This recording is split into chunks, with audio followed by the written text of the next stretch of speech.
Uttara cardiac centre ভালো থাকুনের পক্ষ থেকে আপনাদের সবাইকে জানাচ্ছি অসংখ্য শুভেচ্ছা। দর্শক, হঠাৎ কিছু কিছু রোগ রয়েছে যেগুলো জীবনকে হঠাৎ করে আসে এবং ওলটপালট করে দেয়। তার মধ্যে অন্যতম একটি রোগ হচ্ছে স্ট্রোক। স্ট্রোক হলে যেটা হয় যে হঠাৎ কেউ অজ্ঞান হয়ে যেতে পারেন, কারো কথা মুখের কথা বন্ধ হয়ে যেতে পারে, কারো প্যারালাইসিস হয়ে যেতে পারে, ইত্যাদি নানান সব সমস্যা দেখা দিতে পারে।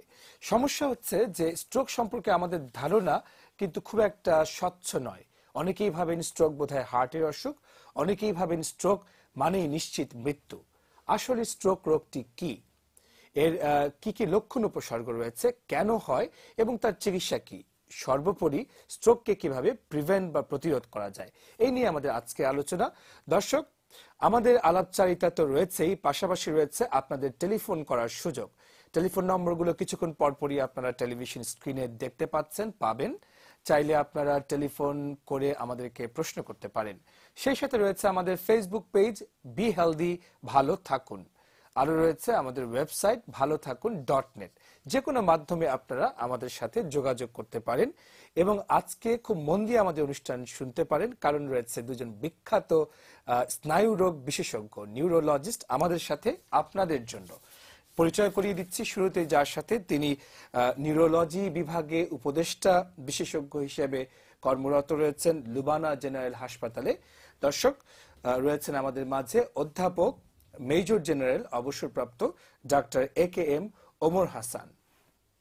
দর্শক, আমাদের মাঝে আরো উপস্থিত রয়েছেন উত্তরা আধুনিক মেডিকেল কলেজ এবং সেখানে নিউরোমেডিসিন বিভাগের বিভাগীয় প্রধান সহযোগী অধ্যাপক এবং সেই সাথে কনসালটেন্ট লুবানা জেনারেল হাসপাতালের ডাক্তার রাশিমুল হক রিমন। সবার সাথে পরিচয় হলো, বিষয়বস্তু জানা হলো, এবার আপনাদের টেলিফোন করার পালা, আর ফাঁকে ফাঁকে শুনুন আমাদের আলাপচারিতা। আপনাদের দুজনকে অসংখ্য শুভেচ্ছা আমাদের স্টুডিওতে আসার জন্য। আপনাকেও ধন্যবাদ। আচ্ছা, স্ট্রোক নিয়ে আমরা অনেক কথা আপনাদের কাছে আজকে জানতে চাইবো। শুরুতেই আমি আপনার কাছে অধ্যাপক AKM ওমর হাসান, আপনার কাছে আমরা জানতে চাই যে স্ট্রোক এই রোগটি বলতে কি বোঝায়, এবং আমাদের একটা ধারণা রয়েছে যে স্ট্রোক বোধহয় হার্টের অসুখ। আসলে স্ট্রোক কার অসুখ? স্ট্রোক সম্পর্কে একটু ভুল বোঝাবুঝি আছে। আসলে স্ট্রোক শব্দের আবিধানিক অর্থ হচ্ছে স্ট্রাইক। এটা এমন কিছু একটা জিনিস যেটা হঠাৎ করে ঘটে গেল, যার জন্য আমি প্রস্তুত ছিলাম না। স্ট্রোক ব্রেনের রক্ত চলাচল এবং এর প্রবাহে বা এর কোনো ক্ষতির জন্য ব্রেনে যে উপসর্গ দেখা দেয়, এটাকেই আমরা স্ট্রোক বলি।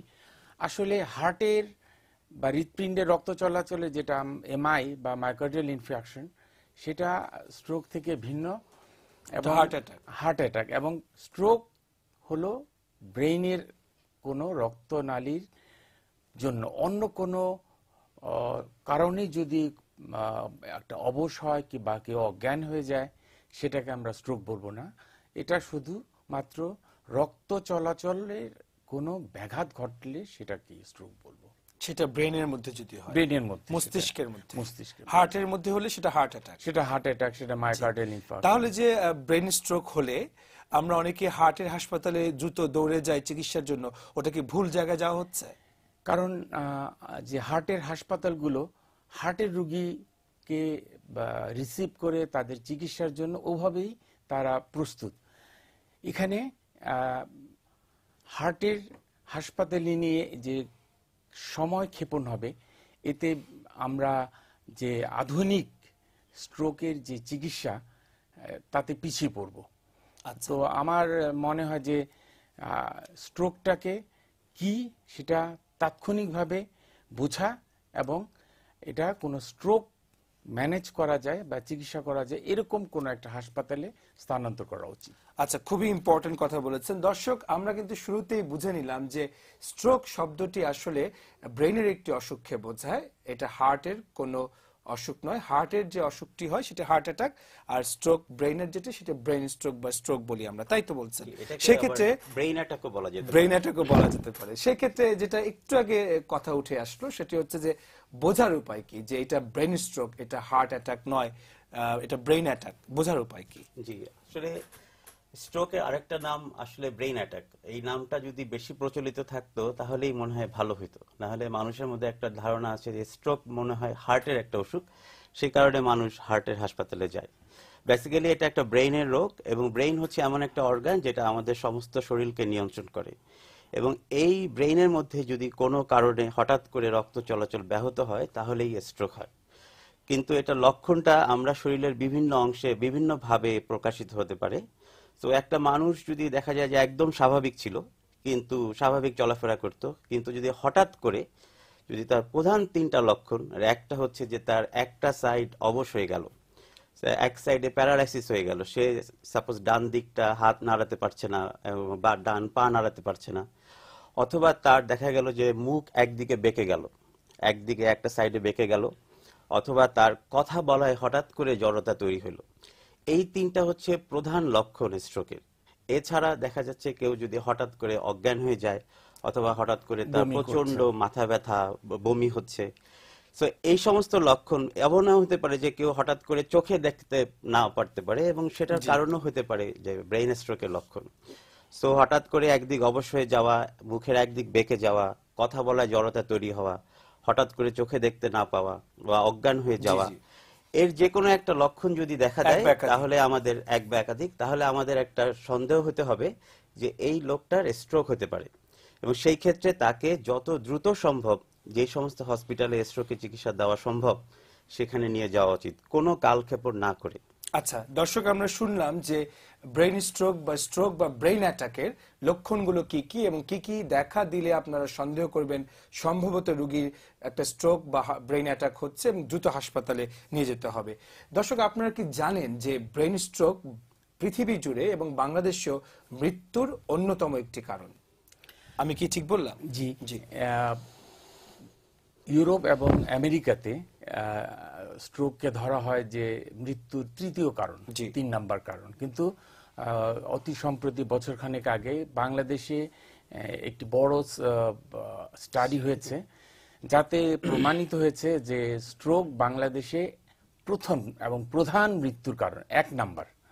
তাই নাকি? এবং স্ট্রোকের যে হবার সম্ভাবনা, এটা বিভিন্ন ফ্যাক্টরের উপর নির্ভর করে, এবং তাতে দেখা গেছে যে আফ্রো এশিয়ান, ব্ল্যাকস এবং কিছু জেনেটিক ফ্যাক্টরের জন্য আমরা এই স্ট্রোকের জন্য খুবই ঝুঁকিপূর্ণ বাংলাদেশের মানুষ ঝুঁকিতে রয়েছে এবং এই অঞ্চলের। সহজে ব্রেন স্ট্রোক ডেভেলপ করতে পারে বা ব্রেন অ্যাটাক ডেভেলপ করতে পারে। দর্শক, প্রশ্ন জাগা স্বাভাবিক যে কি কি কারণে বা কি কি ঝুঁকিপূর্ণ ফ্যাক্টর রয়েছে যার কারণে একটা মানুষের ব্রেন স্ট্রোক বা ব্রেন অ্যাটাক হতে পারে। আপনি কি একটু বলবেন কি কি কারণ হতে পারে?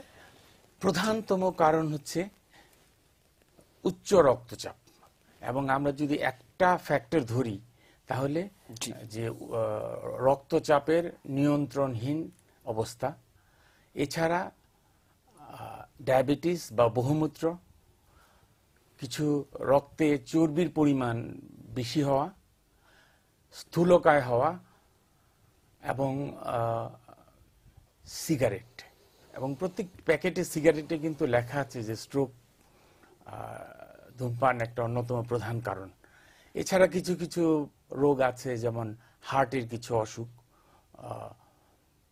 এইসব কারণে স্ট্রোক হতে পারে। কিন্তু প্রধানতম কারণগুলো হলো উচ্চ রক্তচাপ, ডায়াবেটিস, স্মোকিং, ধূমপান করা, এবং রক্তের চর্বি, এবং সেডেন্টারি লাইফস্টাইল, আমরা যেটাকে বলি যে কাজকর্ম কম করা, ঘুমিয়ে থাকা, খেলাম বিশ্রাম করলাম, এরকম একটা অবস্থা। এদের আয়সী জীবন যাপন যারা করেন এবং যারা চর্বি জাতীয় জিনিস বেশি খান। এছাড়া অতি সম্প্রতি নেশা জাতীয় কোনো খাবার বা পদার্থ, এরাও স্ট্রোকের ঝুঁকি বাড়ায়। যেমন হিরোইন, কোকেইন, আমাদের আজকালকার ইয়াবা, এগুলো, এই সবগুলো ওষুধ, অ্যালকোহলের চেয়েও নেশা জাতীয় দ্রব্য স্ট্রোকের অনেক বড় একটা কারণ হিসেবে। আচ্ছা, উচ্চ রক্তচাপ যেহেতু 1 নম্বর কারণ, দর্শক, ব্রেন অ্যাটাক বা স্ট্রোক হবার, এবং আমরা উচ্চ রক্তচাপকে অনেক সময় আমলে নিই না। তার একটা বড় কারণ হচ্ছে এর তো কোনো লক্ষণ উপসর্গ নাই, যার জন্য উচ্চ রক্তচাপ থাকলেও আমরা ভাবি যে আচ্ছা যখন একটু সমস্যা হবে ওষুধ খাবো। আপনি এই ব্যাপারে বলুন তো যে উচ্চ রক্তচাপ কতটা ঝুঁকি তৈরি করে স্ট্রোক তৈরি করার ব্যাপারে? হ্যাঁ, ধন্যবাদ। আসলে হাই ব্লাড প্রেশার বা উচ্চ রক্তচাপ স্ট্রোকের একটা অন্যতম প্রধান কারণ। এখন আমাদের দেশে যে সমস্যা হয়েছে যে আমাদের দেশে আমরা যখন একটা ওষুধ লিখে দেই যে এটা ব্লাড প্রেশারের ওষুধ, আপনি খেতেই থাকবেন, সারা জীবনই খাবেন, এবং ডাক্তারের পরামর্শ ছাড়া বন্ধ করবেন না। তো রুগীরা যেটা করে যে কিছুদিন ওষুধ খাচ্ছে এবং তারপরে যখন ব্লাড প্রেশার চেক করে দেখা যায় যে এটা নর্মাল আছে, তখন তারা মনে করে যে যেহেতু আমার এখন ব্লাড প্রেশারটা নর্মাল আছে সেহেতু আমি তাহলে প্রেশারের ওষুধটা বন্ধ করে দিই। এবং আমাদের অনেক সময় দুঃখিত যে ফার্মেসিতে অনেক সময় এই বুদ্ধি দেওয়া হয় যে আপনার প্রেশার নর্মাল আছে, আপনার তাহলে আর এখন এই ওষুধ খাওয়া দরকার নেই। সো রুগীদের মধ্যে একটা ট্রেন্ড থাকে, যখন সে খারাপ বোধ করে, যেমন মাথা ব্যথা করে, ঘাড়ে ব্যথা করে, তখন সে ধারণা করে যে আমার মনে হয় ব্লাড প্রেশার এখন বেড়ে গেছে, সো তখন সে ব্লাড প্রেশারের ওষুধ খায়। আবার যখন সে এই ধরনের সমস্যা বোধ করে না তখন সে ব্লাড প্রেশারের ওষুধ খায় না। এরকম মাঝে মাঝে ব্লাড প্রেশারের ওষুধ খাওয়ার কারণে দেখা যায় যে আমাদের শরীরে ব্লাড প্রেশার ওঠানামা করতে থাকে, জোয়ার ভাটা হইতে থাকে। এই যে ব্লাড প্রেশারের ফ্ল্যাকচুয়েশন বা ওঠানামা, এইটা ব্রেইনের যে রক্তনালীগুলো আছে সেগুলোর উপরে একটা প্রেশার তৈরি করে। লাইক যেমন নদীর পাড় যেরকম ভেঙে যায় ওয়েভের কারণে, সেরকম ভাবে রক্তনালীর পাড়গুলোতেও এইভাবে আঘাত করে, এবং এর ফলশ্রুতিতে আমরা রক্তক্ষরণজনিত স্ট্রোক, যেটা আমরা বলি হেমোরেজিক স্ট্রোক, সেই স্ট্রোকটা অনেক বেশি হয় হচ্ছে এই ইরেগুলার ব্লাড প্রেশার ওষুধের কারণে। আচ্ছা, আপনি একটা বলেছেন যে রক্তক্ষরণজনিত ব্রেন স্ট্রোক, যেটাকে হেমোরেজিক স্ট্রোক বলা হয়। আরো কি অন্য ধরনের ব্রেন স্ট্রোক রয়েছে? মূলত স্ট্রোক দুই ধরনের, একটা হচ্ছে যে ইনফার্কটিভ স্ট্রোক বা ইসকেমিক স্ট্রোক, এবং এটার পরিমাণই বেশি। সেটা হচ্ছে যে রক্তচালনটা বন্ধ হয়ে গেছে, রক্তনালীটা বন্ধ হয়ে গেছে চর্বি জমে, আমরা বলি অ্যাথেরোস্ক্লেরোসিস। যেভাবে হার্টের রক্তনালী বন্ধ হয়ে যায়, একই রকম ভাবে যে ব্রেইনের যে রক্তনালীগুলো আছে সেগুলো চর্বি জমে বন্ধ হয়ে গেছে এবং ব্রেইনের রক্ত চলাচল কমে গেছে, সেই কারণে ব্রেইনের স্ট্রোক হয়েছে। এটাকে আমরা বলি ইসকেমিক স্ট্রোক, এবং 100 ভাগ স্ট্রোকের মধ্যে 85 ভাগ স্ট্রোকই মূলত ইসকেমিক স্ট্রোক। আর বাকি যে 15 ভাগ সেটা হয় মূলত যে ব্রেইনের রক্তনালী আছে সেটা বাস্ট করে বা ছিঁড়ে যায়, সেই কারণে দেখা যায় যে ব্রেইনের রক্তনালী থেকে রক্তটা ব্রেইনের মধ্যে ছড়িয়ে যায়, এবং সেটা মারাত্মক বেশি। হেমোরেজিক স্ট্রোকটা বেশি মারাত্মক, কারণ এটা খুব দ্রুত রোগীকে মৃত্যুর কাছাকাছি নিয়ে যায়। প্রশ্ন হচ্ছে গিয়ে দর্শক যে স্ট্রোক হচ্ছে ব্রেনের অসুখ, কিন্তু তার কারণে আমার বাম হাত বাম পা কিংবা ডান হাত ডান পা অবশ্য হয়ে যাবে কেন, কিংবা আমার মুখের কথা জড়িয়ে যাবে কেন? ওয়াই? জি জি, আল্লাহ তাআলা মানুষকে যে ব্রেন দিয়েছে এটার বিভিন্ন অংশে বিভক্ত, এবং একটা কম্পিউটারের যেমন বিভিন্ন সার্কিট, বিভিন্ন অংশ বিভিন্ন কাজ করে, তেমনি মানুষের ব্রেনের বিভিন্ন অংশের কাজ বিভিন্ন। এখন আমি যে দৃষ্টি, এই দৃষ্টির আমি চোখ দিয়ে দেখছি, কিন্তু এটাকে অ্যানালাইসিস করছে আমার ব্রেনের পিছনের অংশ, স্ক্রিনটা হচ্ছে ব্রেন। এখন কারো যদি এই চোখের এই রক্ত চলাচল যে রক্তনালীটা করছে সেটা যদি বন্ধ হয়ে যায় বা ফেটে যায়, সে তখন দৃষ্টি চলে যাবে। এমনও হয় অনেক সময় যে সুস্থ মানুষ খাচ্ছে কিন্তু কথা বলছে না, আমরা অনেক সময় ভুল বুঝি যে উনি হয়তো কোনো মানসিক সমস্যা, কিন্তু এই ভদ্রলোক বা এই ভদ্রমহিলার কথা বলার যে কেন্দ্র, সেই কেন্দ্রতে স্ট্রোক হয়েছে, খুব ছোট্ট একটা স্ট্রোক হয়েছে, কিন্তু তার জন্য তার কথা বলার শক্তি নষ্ট হয়ে যাচ্ছে। কিন্তু আমাদের হাতে পায়ে তো যথেষ্ট মাংসপেশি রয়েছে, এরা কাজ করে না? ব্রেন স্ট্রোক হলে কেন এরা কাজ বন্ধ করে দেয়? এই যে আমি কথা বলছি, আমি কিন্তু কথা বলছি ঠোঁট দিয়ে না, আমি কথা বলছি আমার ব্রেন দিয়ে। আমার ব্রেনের যে সেন্টার গুলো আছে, ওরা যে কথা বলার কেন্দ্র, সেখানে বিভিন্ন অংশ থেকে শব্দ চয়ন করে আমাকে কি বলতে হবে উত্তরটা, সেটা তারা ঠিক করে দিচ্ছে।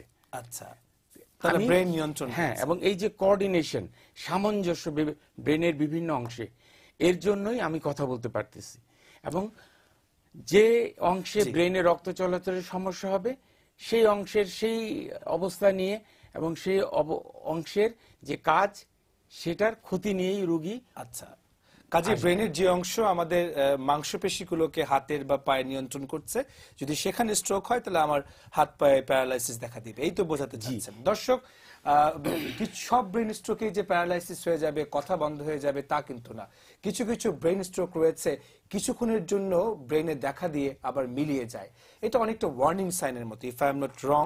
বিশেষজ্ঞরা এই সম্পর্কে আরো বলবেন, এই TIA বা ট্রান্সিয়েন্ট ইসকেমিক অ্যাটাক সম্পর্কে, এই ধরনের ব্রেন স্ট্রোক সম্পর্কে। তবে তার আগে আপনাদের দিন, আপনাদের প্রশ্ন নিচ্ছি।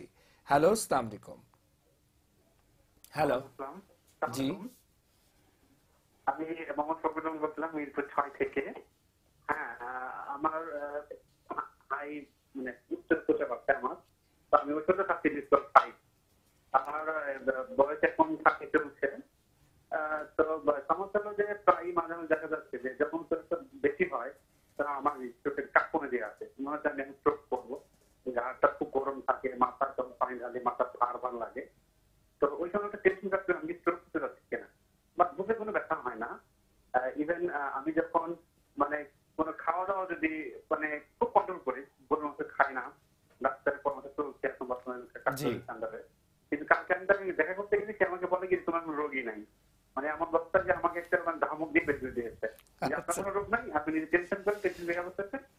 মনোরোগের কাছে পরে সেখানে গেছে, কেউ আমাকে ঝাড়ি দিচ্ছে, অনেক কিছু বলছে, কিন্তু আসলে যে আমি রেগুলার খেয়ে যাচ্ছি না, খেলে যে আমার মানে প্রেশার হয়ে যাচ্ছে, হাই হয়ে যাচ্ছে। এবং আচ্ছা, জি ভাই, আমরা বুঝতে পেরেছি, আমরা আপনার কথা বুঝতে পেরেছি যে আপনি বিসলল 5 বলে বোধহয় বলেছেন, প্রেশারের ওষুধ খাচ্ছেন, রেগুলারই খাচ্ছেন, কিন্তু তারপরে মাঝে মধ্যে আপনার প্রেশার বেড়ে যায় এবং টেনশন করছেন, দুশ্চিন্তা করছেন। হ্যাঁ, যেটা আপনি নিশ্চয়ই বিসলল 5 যেটা খাচ্ছেন, বিসোপ্রোলল, একজন বিশেষজ্ঞ চিকিৎসকের পরামর্শের পরেই খাচ্ছেন। তার মানে আমরা ধরে নিচ্ছি যে তার ব্লাড প্রেশার আছে এবং তার জন্য সে ব্লাড প্রেশারের ওষুধ খাচ্ছে।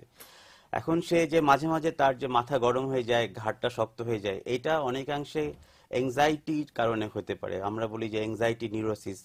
কিছু কিছু সময় দেখা যায় প্যানিক অ্যাটাক বলে একটা মানসিক রোগ আছে, যে হঠাৎ করে কোনো কারণ ছাড়া একটা মানুষ হঠাৎ করে টেনশন করতে থাকে, বুক ধরফর করতে থাকে, মাথার মধ্যে ঝিনঝিন করতে থাকে। সো আমার মনে হয় আপনি ডাক্তারের পরামর্শ নেন, এবং যদি দেখা যায় যে অন্য কোনো রিস্ক ফ্যাক্টরস নাই, তার ব্লাড প্রেশার কন্ট্রোল থাকে, এবং কন্ট্রোল থাকা সত্ত্বেও তার মধ্যে এই ধরনের লক্ষণগুলো তৈরি হয়, উনি যেটা বললেন, তো মেবি সে একটা যদি কন্ট্রোলে না থাকে। জি, আর এই রিসেন্ট স্টাডিতে দেখা যাচ্ছে যে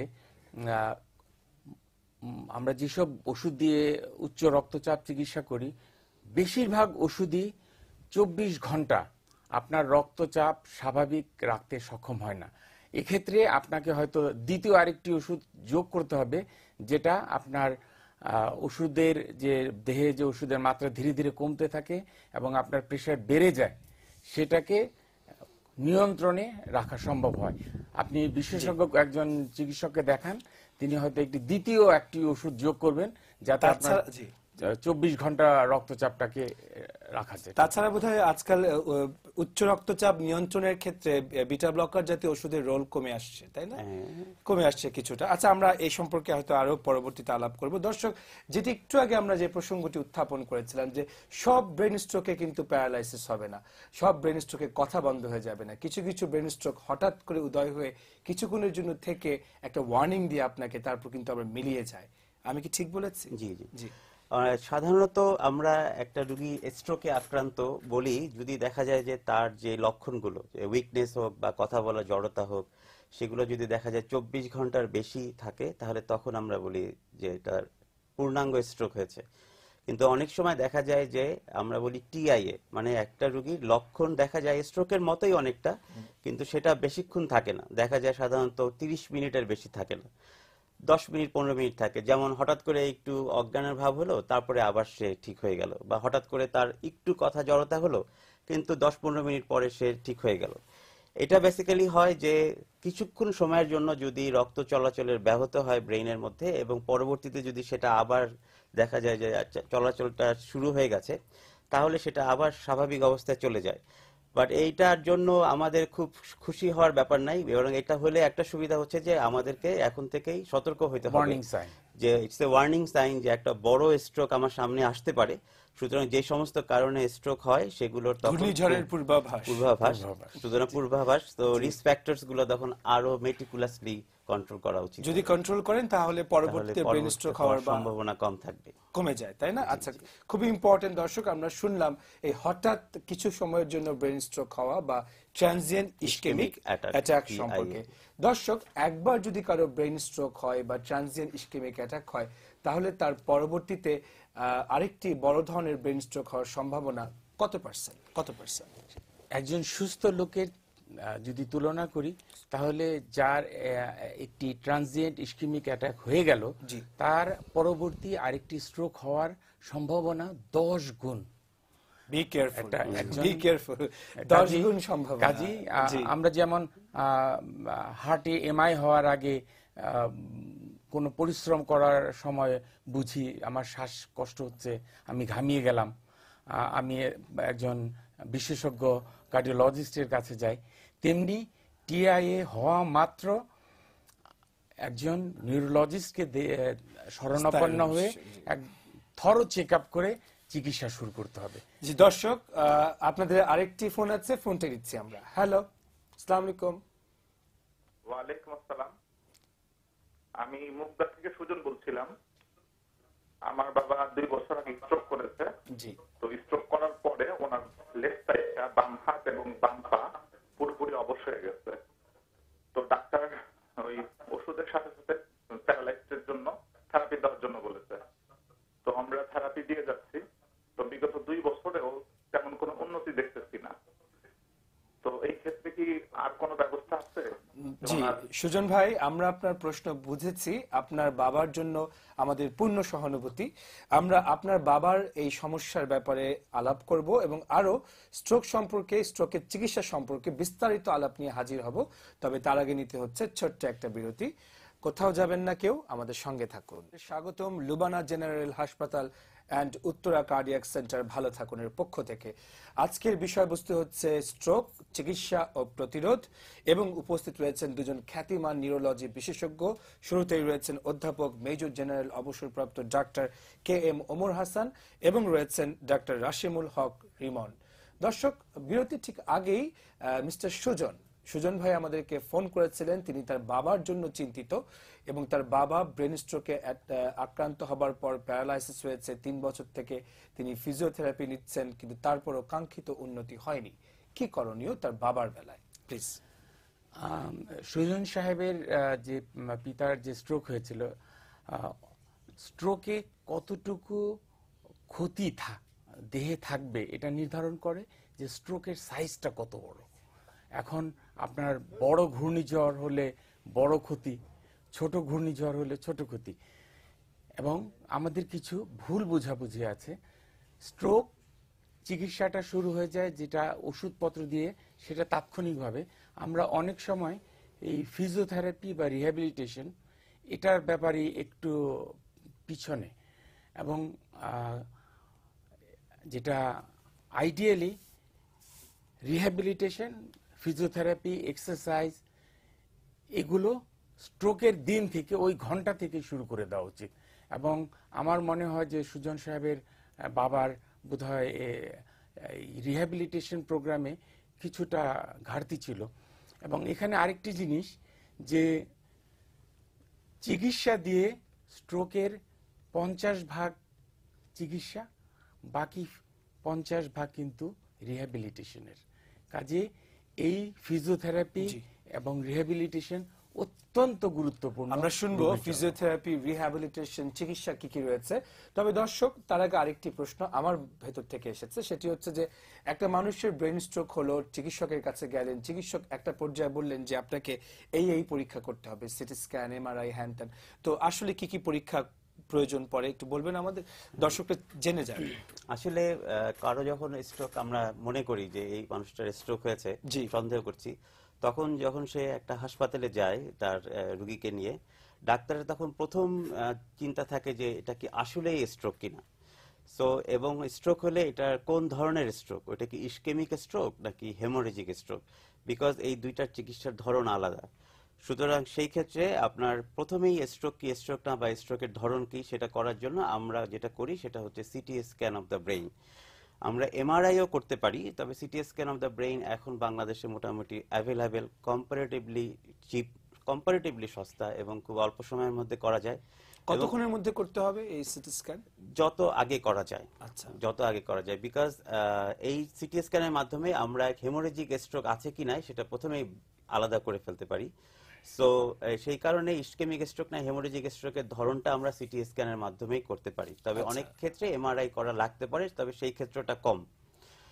এছাড়া ধরেন স্ট্রোকের কোনো রিস্ক ফ্যাক্টরস আছে কিনা সেগুলো আপনারা দেখার পরীক্ষা জন্য করে জরুরি। দেখেন, বাট সিটি স্ক্যান এবং প্রয়োজনে এমআরআই খুবই গুরুত্বপূর্ণ দুটি গুরুত্বপূর্ণ পরীক্ষা। একটা বিষয়। দর্শক, আপনাদের আরেকটি ফোন আছে, ফোনটা নিয়ে নিচ্ছি আমি। হ্যালো,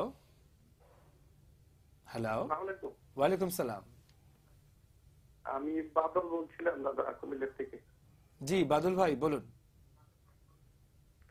আমার হঠাৎ করে দাদা রাত্রে ঘুম ভাঙিয়ে যায়, কোনো এক সময় মানে ঘুমাইছি ঘুম ভাঙিয়ে যায়, তখন মনে হয় এই বুঝি আমার মৃত্যু হবে। আচ্ছা, মানে ভেবে কাজ করেন, প্রচন্ড ঘামাই যায়, শ্বাস নিঃশ্বাস ফেলতে সমস্যা হয় দাদা, জি। ঘুম আসে না। এরকম আজকে 3 রাত আমার এরকমই চলে। কতদিন থেকে এরকম হচ্ছে আপনার? বছর 2 বছর আগে একবার হয়েছিল, আপনার আর কি- এখন আজকে গত 3 দিন টানা। আপনার কি উচ্চ রক্তচাপ, ডায়াবেটিস কিংবা ওজন বেশি? না না, ওগুলো নাই, ওগুলো আমার ফ্যামিলির মধ্যে নাই। বাদল ভাই শুনুন, আপনার জন্য কি পরামর্শ রয়েছে। অনুষ্ঠানের ঠিক আগেই কিন্তু আমরা এই যে ইন্টারাপ্টেড স্লিপ নিয়ে আলাপ করছিলাম। স্যার আপনি বলুন। জি হ্যাঁ, এই এই আপনার ক্ষেত্রে দুটো জিনিস হতে পারে। এক হলো যে রাত্রিতে অনেক সময় হৃৎপিণ্ডে রক্তের যে চাপ, সেটার জন্য আমরা বলি প্যারক্সিজমাল নকটার্নাল ডিসপনিয়া, সেটা রাতের দিকে মাঝরাতে বা ভোর রাতের দিকে সেটা বেশি হতে পারে। আর আরেকটি হতে পারে অনেক সময় যে ব্রেনের পিছন দিকে, ব্রেন মোটামুটি 4টা রক্তনালী দিয়ে রক্ত সঞ্চারিত হয়, সামনে থেকে 2টো, পিছনের থেকে 2টো, যেটা আমরা ভার্টিব্রাল আর্টারি বলি। অনেক সময় সার্ভাইকাল স্পন্ডোলিসিস বা ঘাড়ে যে হাড় ক্ষয় হয়ে এটা অনেক সময় রক্তনালীর মধ্যে চাপ দিতে পারে।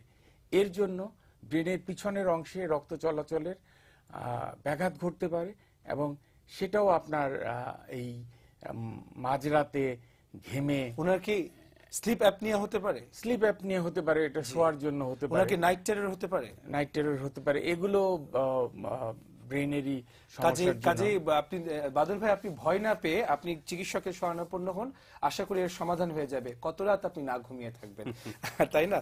তো আমরা দর্শক ঝটপট কিছু উত্তর নিয়ে নিই আমাদের বিশেষজ্ঞদের কাছ থেকে। তার মধ্যে একটা রয়েছে হচ্ছে গিয়ে যে একটা ব্রেন স্ট্রোকের রোগী, আমরা অনেক সময় যেটা করি যে কি করব ভেবে পাই না আমরা, যে একটা স্ট্রোক হয়েছে, অজ্ঞান হয়ে গেছে, খিঁচুনি হচ্ছে, হাত পা অবশ হয়ে গেছে বা প্যারালাইসিস হয়ে গেছে। কত দ্রুত হাসপাতালে নিয়ে আসা উচিত এবং হাসপাতালে আসলে আপনারা কি করেন? হ্যাঁ, এইখানে আমি একটু বলতে চাই, আমাদের দেশে স্ট্রোকের এই চিকিৎসাটা খুবই অবহেলিত। আমরা স্ট্রোক হওয়ার সঙ্গে সঙ্গেই হাসপাতালে নেওয়া উচিত, যত দ্রুত সম্ভব।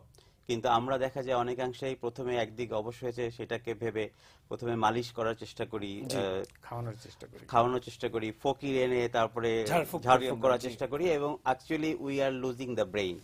বিকজ আমাদের ব্রেইন প্রতি মিনিটে যদি রক্ত চলাচল বন্ধ থাকে তাহলে প্রায় 1 মিলিয়ন নিউরন সেল মরে যায়। সো আমাদেরকে রুগীকে যত দ্রুত সম্ভব হসপিটালে নিতে হবে, এবং হসপিটালে যখন রুগী আসে আমরা ডাক্তাররা যেটা করি, দ্রুত সিটি স্ক্যান করি, এবং করে যদি আমরা স্ট্রোকের ধরন নির্ণয় করতে পারি, এবং রুগী যদি 3 ঘন্টার মধ্যে, অনেকাংশে 4.5 ঘন্টা পর্যন্ত আমরা কনসিডার করি, যদি আমাদের হাসপাতালে আসে এবং আমরা যদি দেখি যে রুগীর ইসকেমিক স্ট্রোক আছে, দ্যাট ইজ রক্তনালী ব্লক হয়ে যে তার স্ট্রোক হয়েছে, তাহলে সেই ক্ষেত্রে একটা বিশেষ মেডিসিন আছে যেটা যদি আমরা 3 ঘন্টা থেকে 4.5 ঘন্টার মধ্যে দিতে পারি, তাহলে তার সেই রক্ত চলাচলটা খুলে যেতে পারে এবং সে কিন্তু দীর্ঘমেয়াদী যে তার প্যারালাইসিস সেখান থেকে সম্পূর্ণ মুক্তি হতে পারে। এটা এখনো সব জায়গায় অ্যাভেলেবেল না, কিছু কিছু স্পেশাল হসপিটালে আছে, এবং আমরা আশা করি এটা ধীরে ধীরে আরো সব জায়গায় অ্যাভেলেবেল হবে। বিকজ হার্ট অ্যাটাকের মতোই, ইনজেকশনের মতোই এই ইনজেকশনটাও সব জায়গায় অ্যাভেলেবেল হতে কোনো ক্ষতি নাই এবং হওয়া উচিত আপনারা মনে করছেন, তাই না? তাছাড়া তো সাপোর্টিভ মেজারমেন্ট বা অন্যান্য যা ব্যবস্থাগুলো আছে, তাকে প্রথম কিছু না খাওয়ায় রাখতে হবে, কারণ তার অ্যাসপিরেশন হয়ে যেতে পারে, খাদ্য নালীতে খাবার চলে যেতে পারে, রুগীকে একটু রেস্টে রাখতে হবে এবং অক্সিজেন লাগলে অক্সিজেন দিতে হবে। দর্শক, ছোট ছোট করে আমরা কিছু প্রসঙ্গ জেনে নিই। যারা ব্রেন স্ট্রোকে আক্রান্ত হন এবং যারা অজ্ঞান হয়ে যান বা যারা বড় ধরনের ব্রেন স্ট্রোকে আক্রান্ত হন, তাদের মৃত্যুর একটা বড় কারণ কিন্তু ব্রেন স্ট্রোক নয়, কারণটা হচ্ছে অ্যাসপিরেশন। এটা আবার কি একটু বলবেন? এই আমরা যদি চিন্তা করি, এই ঘরেই কোনো একটা বিদ্যুতের শর্ট সার্কিট হয়ে গেল, তখন সম্পূর্ণ ঘরের বিদ্যুৎ চলে গেল। ব্রেনে কোনো একটি স্ট্রোক হওয়ার পরে এরকম একটা অবস্থা তৈরি হয় যে এটাকে আমরা বলি নিউরোজেনিক শক। ব্রেন তখন কিংকর্তব্য বিমূঢ় হয়ে যায়। আমরা অনেক সময় কম্পিউটারে অনেক সিগন্যাল দেওয়ার পরে কম্পিউটার হ্যাং হয়ে যায়। তো সেখানেও এই ব্রেনের স্ট্রোকের ক্ষেত্রে ব্রেন হ্যাং হয়ে যায়। তখন ব্রেন বুঝে উঠতে পারে না যে আমার কোন কাজটা করা উচিত, এবং ব্রেনের ভিতরে যে সামঞ্জস্যপূর্ণ অবস্থা সেটা থাকে না। সেই জন্য কখনোই কোনো অবস্থাতেই আপনারা রুগীকে খাওয়ানোর জন্য ব্যস্ত হয়ে যাবেন না। এবং বেশিরভাগ ক্ষেত্রেই আমরা প্রথম 48 ঘন্টা রুগীকে কোনো খাদ্য দিতে চাই না। তার কারণ এখানে খাবার শ্বাসনালীতে প্রবেশ করলে অ্যাসপিরেশনের একটি ভয় থাকে, এবং স্ট্রোকের জন্য যত রোগীর মৃত্যু হয় তার চেয়ে অনেক বেশি রোগের মৃত্যু হয় এই অ্যাসপিরেশনের জন্য। খাবার শ্বাসনালীতে ঢুকে যায়, তাই না? কাজেই এই ব্যাপারে অত্যন্ত সতর্ক হওয়া উচিত, এবং কিভাবে একজন ব্রেন স্ট্রোকের রোগীকে খাওয়াবেন সেটা চিকিৎসকের পরামর্শ নিয়ে নেওয়া ভালো। দর্শক, ব্রেন স্ট্রোকের রোগীদের জন্য একটা ইম্পর্টেন্ট কম্পোনেন্ট হচ্ছে ফিজিওথেরাপি, যেটাকে আপনারা কিছুক্ষণ আগে আলাপ করছিলেন। ফিজিওথেরাপি নিয়ে খুব সংক্ষেপে কিছু বলবেন? ফিজিওথেরাপি আসলে ওই ওষুধের পাশাপাশি রোগী যে অংশটা অবশ হয়ে গেল বা উইক হয়ে গেল, সেইটার ফাংশনটাকে আবার ধীরে ধীরে ফেরত আনানোর জন্য ফিজিওথেরাপির রোল খুবই বেশি। এবং একটা রোগী স্ট্রোকে আক্রান্ত হলে তাকে যত দ্রুত সম্ভব ওষুধের পাশাপাশি ফিজিওথেরাপি নেওয়া উচিত। কে করবে এটা? এটা বেসিক্যালি একজন ফিজিওথেরাপিস্টের তত্ত্বাবধানেই তার এটা করা সবসময় তো উচিত। পাওয়া যায় না। সবসময় পাওয়া না গেলে যারা ফিজিশিয়ানস আছে, অ্যাটেন্ডিং ফিজিশিয়ানস, তারাই তাকে সবসময় অ্যাফোর্ড করতে পারি না। আমরা দেখা দিতে পারি রোগীর যে অ্যাটেন্ডেন্ট আছে তার সাথে যারা আছেন তাদের পরিবারের লোকদেরকে আমরা শিখাই। দর্শক, কিছু কিছু ক্ষেত্রে প্রয়োজনে ব্রেন স্ট্রোকের রোগীদের জন্য কিন্তু ইনভেসিভ থেরাপি কিংবা অপারেশনেরও সুযোগ রয়েছে। আপনি জাস্ট নামগুলো বলবেন? জি, ডক্টর রাশিমুল যেটা বলছিল যে ব্রেন স্ট্রোক হওয়ার পরে তাৎক্ষণিক যদি কোনো আধুনিক যে নিউরোলজি সেন্টারে যদি এনে সিটি স্ক্যান করি, আমরা তাৎক্ষণিকভাবে বুঝতে পারবো যে এটা কি হেমোরেজিক স্ট্রোক নাকি এম্বলিক স্ট্রোক। হেমোরেজিক স্ট্রোকের চিকিৎসার ধরন এবং এম্বলিক স্ট্রোকের চিকিৎসার ধরন একদম আলাদা। যেগুলো এম্বলিক স্ট্রোক, সেখানে থ্রম্বোলাইসিস যেটা আলাপ করলেন ডক্টর শিমুল হক, এছাড়াও এন্ডোভাস্কুলার যেটা আমরা হার্টের রোগীর জন্য অ্যাঞ্জিওগ্রাম করে পিটিসিএ রিং পরিয়ে দেই, থ্রম্বোলাইজ করে দেই, এইগুলো ছাড়াও একটি অপারেশন ব্রেন হেমোরেজে অপারেশন অবস্থা ক্ষেত্রে এবং কিছু কিছু যে পরিমাণ এটার অবস্থা বুঝে বাংলাদেশে আছে এগুলো। বাংলাদেশে এটা অহরহ হচ্ছে এবং রোগী উন্নতি হচ্ছে এবং ম্যাজিক্যাল উন্নতিও তো হয় কোনো কোনো ক্ষেত্রে, তাই না? আমাদের সময় একেবারে শেষ। যাবার আগে আপনার কাছে একটা প্রশ্ন, সেটি হচ্ছে ব্রেন স্ট্রোক যখন হয় তখন রোগী তো বটেই, রোগীর আশেপাশে যারা ফ্যামিলি মেম্বার আছে সবাই একটা উৎকণ্ঠায় পড়ে যান, একটা প্যানিক অ্যাটাক হয় এবং পরবর্তীতে ডিপ্রেশন, অ্যাংজাইটি কাজ করে। কিভাবে আপনি কাউন্সেলিং করবেন? হ্যাঁ, ধন্যবাদ। আসলে ব্রেন স্ট্রোকটা একটা পরিবারের জন্য একটা আসলেই একটা আঘাত শুরু। বিকজ দেখা যায় যে ব্রেন স্ট্রোক যেই বয়সে হয় একটা মানুষ, সে দেখা যায় একটা ইনকামিং সোর্স অবস্থায় থাকে, তখনই হয়। তো সেই ক্ষেত্রে আমরা বলবো যে সেই রোগীর ফ্যামিলিকে যে আপনারা ধৈর্য ধরেন, আপনারা সঠিকভাবে চিকিৎসা নিলে অনেকাংশেই ব্রেন স্ট্রোকের রোগী ধীরে ধীরে উন্নতি লাভ করতে পারে এবং সে তার স্বাভাবিক লাইফে ফেরত যেতেও পারে। যদি সে দেখা যায় যে স্বাভাবিক লাইফে পুরোপুরি ফেরত যেতে পারছে না, তখন সেই ক্ষেত্রে রোগীর অবস্থা বুঝে তার পক্ষে সহনীয় এ ধরনের কোনো কাজ আমরা তাদের জন্য অ্যাডভাইস দিতে পারি এবং সরকার সহযোগিতা করতে পারে জি। তাকে আবার স্বাভাবিক আমরা ইনকামিং হয়তো- অবস্থায় জি, ফেরত জি। যাওয়ার ক্ষেত্রে। অধ্যাপক মেজর জেনারেল অবসরপ্রাপ্ত KM ওমর হাসান এবং ডাক্তার আসিমুল হক রিমন, আপনাদের দুজনকে অনেক ধন্যবাদ। স্বল্প পরিসরে দর্শক ব্রেন স্ট্রোক নিয়ে আমরা অনেক কথা শুনলাম আমাদের বিশেষজ্ঞদের কাছ থেকে, আশা করি কাজে লাগবে। আমি আবার জাস্ট রিপিট করছি, সবচেয়ে ইম্পর্টেন্ট বা চুম্বক অংশ যেটি ছিল আজকের অনুষ্ঠানে, সেটি হচ্ছে ব্রেন স্ট্রোককে প্রতিরোধ করাটাই সর্বোত্তম। আর সেই প্রতিরোধের জন্য প্রয়োজন উচ্চ রক্তচাপ যাদের রয়েছে তাদের অবশ্যই উচ্চ রক্তচাপকে খুব ভালো মতো নিয়ন্ত্রণ করা। যাদের রক্তচাপ এখনো উচ্চ রক্তচাপে যায়নি তারাও যেন অবশ্যই নিজের শরীরকে এমনভাবে মেনটেন করেন যাতে করে উচ্চ রক্তচাপ বাসা বাঁধতে না পারে। ডায়াবেটিসকে নিয়ন্ত্রণ করা খুব ইম্পর্টেন্ট। রক্তের চর্বি যাদের বেশি তাদের রক্তের চর্বিকে নিয়ন্ত্রণ করতে হবে। খাদ্যাভ্যাসকে আপনার পরিবর্তন করতে হবে। ধূমপান অবশ্যই বর্জন করতে হবে এবং ওজন যাদের বেশি তাদের ওজন কমাতে হবে। এবং পাশাপাশি যারা সেডেন্টারি লাইফ যেমন জীবনযাপন করছেন তাদের যেমন ফিজিক্যাল অ্যাক্টিভিটির মধ্যে থাকতে হবে, অ্যাট দি সেম টাইম যারা অতিরিক্ত কাজ করছেন, অতিরিক্ত শারীরিক এবং মানসিক পরিশ্রম করছেন, তাদেরকে সেই শারীরিক মানসিক পরিশ্রমগুলোকেও একটা নিয়ন্ত্রণের মধ্যে নিয়ে আসতে হবে। বিকজ অতিরিক্ত শারীরিক মানসিক পরিশ্রম, স্ট্রেস এই ব্রেন স্ট্রোকের আরেকটি অন্যতম কারণ। সবাইকে ধন্যবাদ জানিয়ে শেষ করছি আজকের অনুষ্ঠান।